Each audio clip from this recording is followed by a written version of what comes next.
It was indeed a sight. You're quite capable. Bemele was also a sight, but for very different reasons. The way he froze with his mouth all agape was a laugh in itself. Mallory shakes a fist at Margaret in mock anger, then shoots me an affectionate look. You should know, she and I are usually on equal footing. The only reason you had footing at all is because she pulled you back. Hello everyone and welcome back to the channel, or welcome to the channel if you're new here. My name is Death by Pony and today we're playing Lake of Voices. So without further ado, let's hop in. Instinctively, I reach for the hilt of my sword, despite the fact it would do little to protect me. The prowler is getting closer, jerking forward, stopping, and then resuming its slow advance. Okay, does anyone have a light we can leave here? That way it won't follow us. Only matches. Bemele spits. He's the one bringing up the rear, so he's the one most likely to be in danger if it keeps following. The guide, however, moves forward. Don't forget it's there, don't let your guard down, and don't get left behind. What? How am I supposed to keep walking with this thing at my heels? You said it wants to attack. Don't give it the chance. Molly sputters in anger at the guide's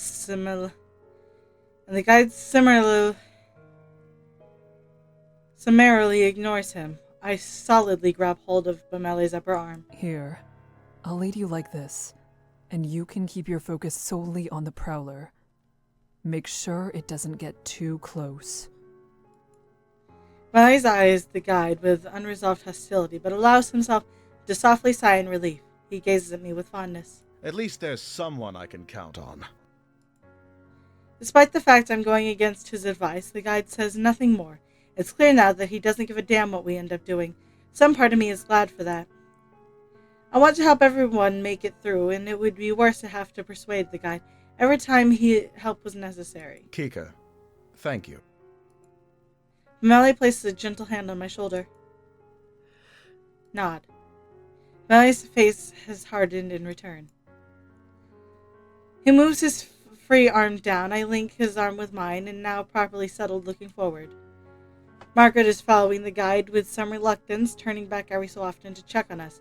I wave my lantern to signal we're catching up. Margaret turns her head to the front and quickens her pace. With a tug on Bemele, we start to follow them. The four of us continue cautiously over the bridge. Only this time, the wet, squelching footsteps of the Prowler join the sound of our own. The Prowler walks without a set pattern, sometimes fast, sometimes slow. It takes long steps and short ones. At times, it stops walking entirely. Does it hurt to be out of water like this, or is it trying to be difficult to read? Suddenly, the whispering in the lake grows louder. I steel myself, trying not to let it get to me. The most important thing in a situation like this is to remain calm. I can't lose my head. Then all at once, I notice the guide and Margaret have come to a halt. Bemele, they're stopping. Molly slows down, as do I, and we near Margaret's back, she says, with something akin to distress. There's another one. I tug on Bemele, and he understands. We draw up close to Margaret, ready to protect her if need be, but the guide holds out a hand. Don't get any closer.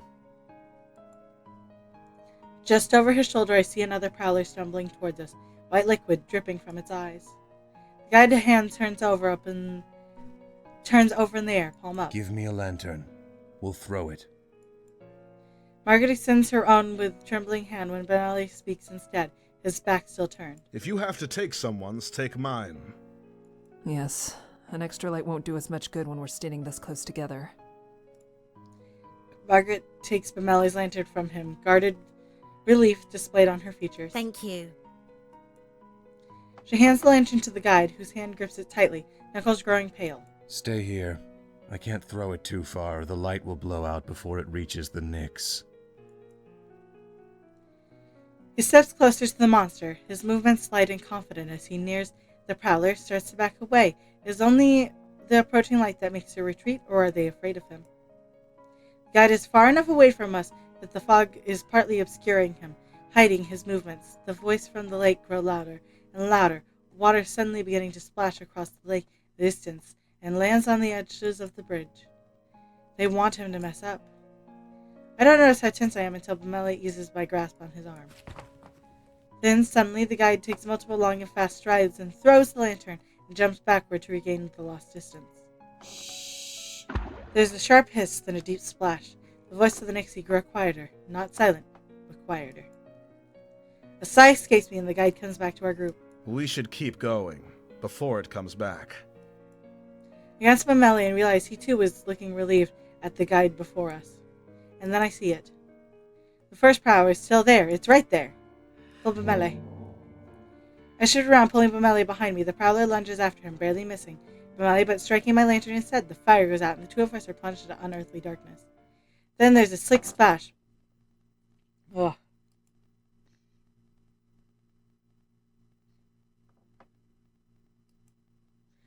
Then there's a sick splash. I realize the Nyx has returned into the water. Somehow, Bemele and I are still standing. We're still here. Kika, thank you. I can't respond. Something cold and wet, slimy has grabbed my ankle. Get off.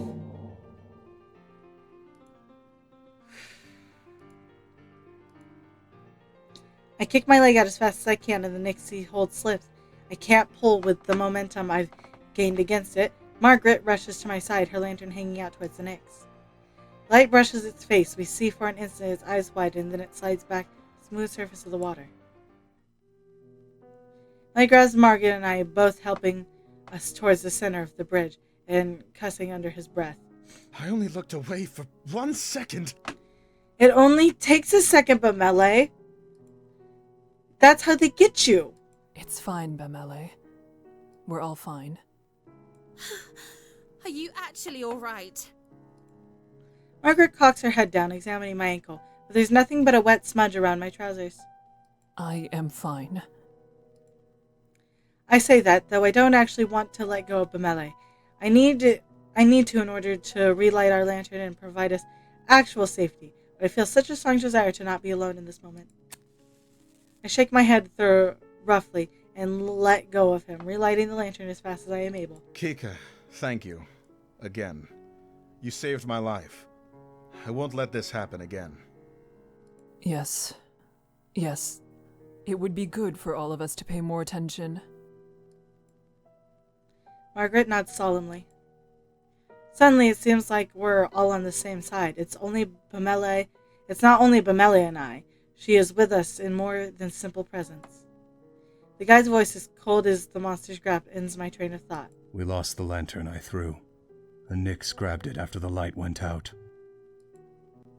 Margaret makes a noise. I glance over, wondering whether she's upset, but there's a small smile on her face instead. It's better than them taking anything else. A nervous laugh bubbles up out of me, and just as quickly stops. Mally chuckles in response, and our collective tension eases up, the adrenaline draining from our bodies. We need to keep walking. The guide starts down the bridge again, and we join him. I try to clamp down on the relief that eases... Relief. The ease that wants to flood my head. It's not over. The prowler's gone, but so is Bemele's lantern. You can stay near me, Bemele, since your lantern is lost. I appreciate it. Margaret goes on ahead of us, Bemele staying by my side as I keep at the end of the line. A breath of release for Margaret and Bemele is quickly swallowed by the somber atmosphere of Sinlos as well, replaced by the gravity of the near-death experience.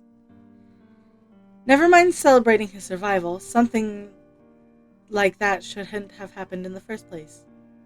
The memory of the prowlers reaching out towards us appears each time I close my eyes. Why does it look like something's dripping down their faces? The prowlers are on Margaret's mind too, looking at her pained expression. It's as though the moment of relief never existed at all. I'm not sure. Me neither. Something's wrong with them, though. They live in water. Air shouldn't be good for the things, but they want to drown humans so much they're willing to drag themselves around on land? It's not right.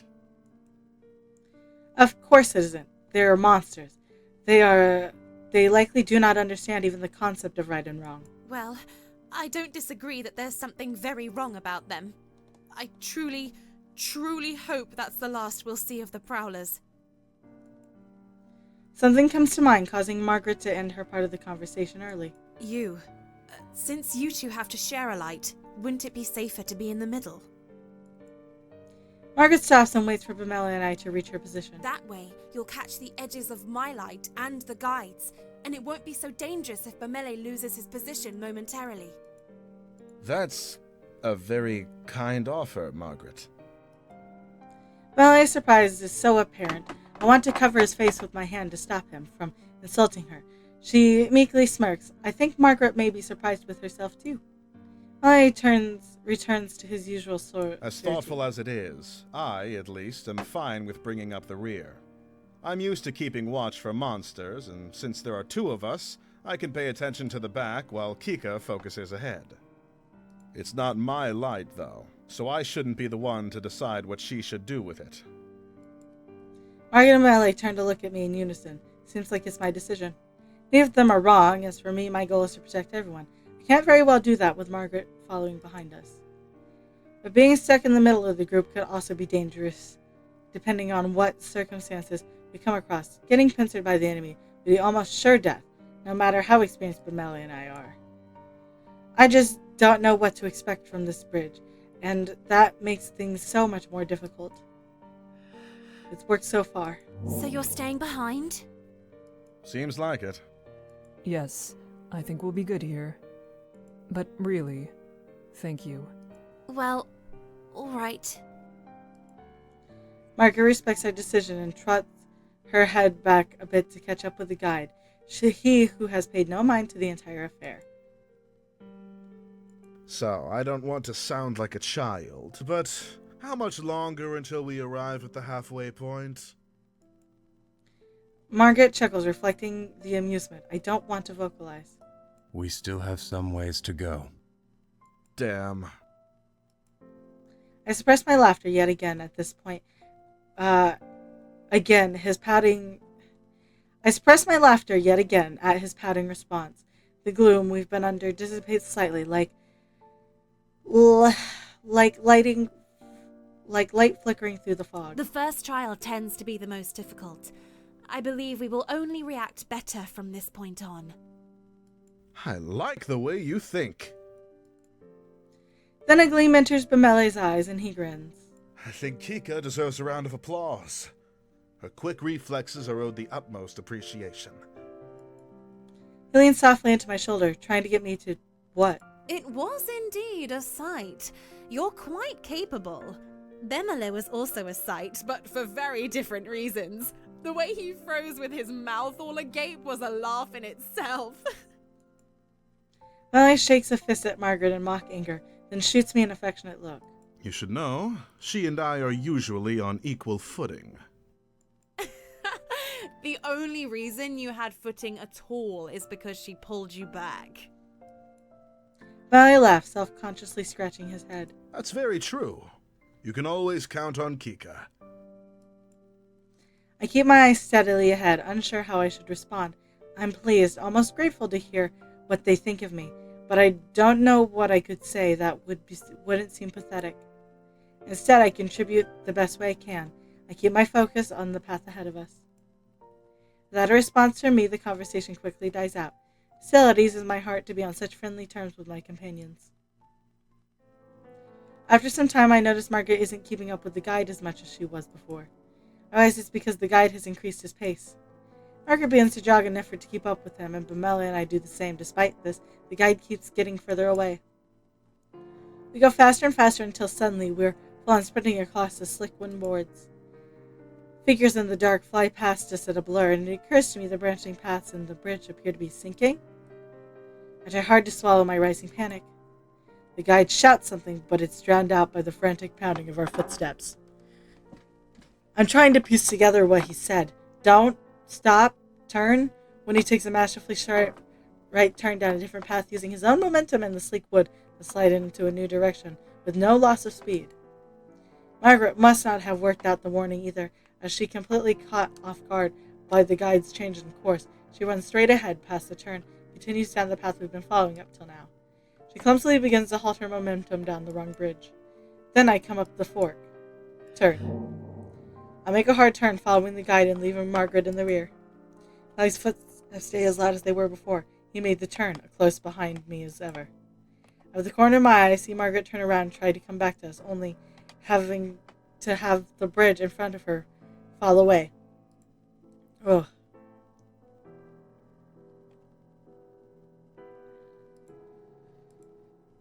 I slow down for a breath, feeling the impulse to turn back, but ignore it.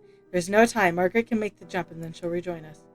Keep my eyes glued to the guide's back, ears perked for Margaret's footstep approaching behind us. And then I hear it. A scream. I whip around, sliding to stop. Margaret's sinking. The bridge she's on is sinking into the water.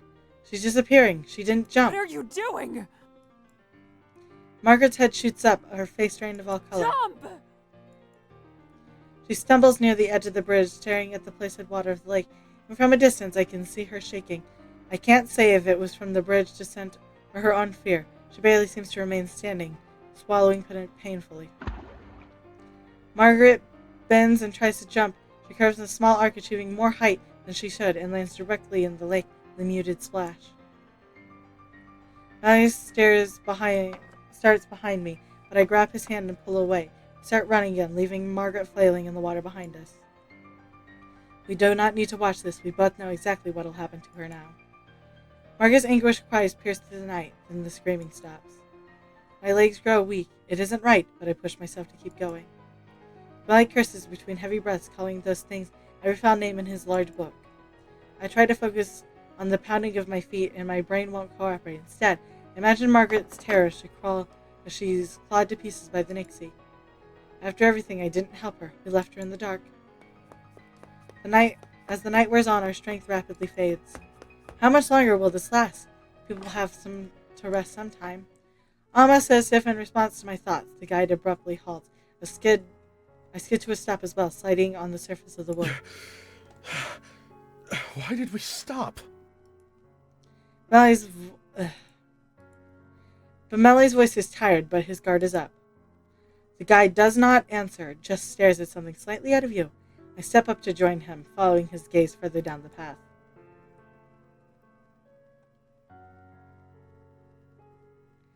There, curled into a little ball illuminated by the lantern, light cowers a person. His hands grip his head as he rocks from side to side, mumbling incoherently. It's a man. I'm sorry. I'm sorry. I couldn't. I just couldn't. Please. I'm sorry. I'm struck with an array of questions. What's going on? Why would he wander onto these bridges on his own? Did he make it this far by himself? Were there others with him? If that's somehow the case, I can't blame him for the state of shock he's in. The man stops mumbling. He glances above him, seeming only just now to have the strength to lift his head. His expression, the deepest sadness, along with clear markings of terror, are scrawled across his face. I stare at him in shock, not sure what to do. Leave him. I snap my eyes away from the man instead to the guide's cold, implacable face. No! We can't just leave him here. Without light, it's certain he'll die.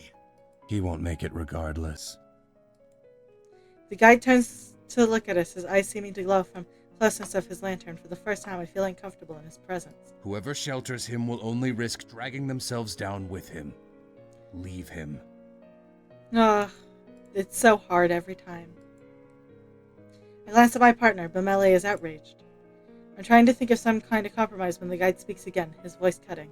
If the man comes, then whoever is shielding him will have to remain at a distance from the rest of the group. Far enough that you can't see me, just my light. That is how you will travel across the bridges. I didn't agree to lead this man, and I won't. If you ask me to, I will leave you all behind. Adrenaline surges through my veins, but I tense up. It's a painful reminder that the guide isn't here to save our lives, but merely to show us the way. We're on our own. Valley and I frankly share more looks between each other, trying to communicate without words. Neither of us have desire to speak and be the first to make a choice. Then the man standing now, though still hunched with his arms wrapped around himself, as if expecting a blow, he stares at the ground rather than at us. Because of this, I'm having trouble reading his face. What exactly happened to him? Are you well, stranger? Do you know where you are and why you're here? He glances up, not at me, but towards me, his eyes resting somewhere near my collarbone. I'm fine. You all can go on your way. Forget you even saw me here. That's absurd. You have no way to defend yourself. We can't leave you. Yes, I'm sure in your eyes I might not seem like much, but that's not exactly a fair shake. Maybe in a perfect world, every man would be as large as you. But that's not how things always go. It doesn't mean I'm defenseless.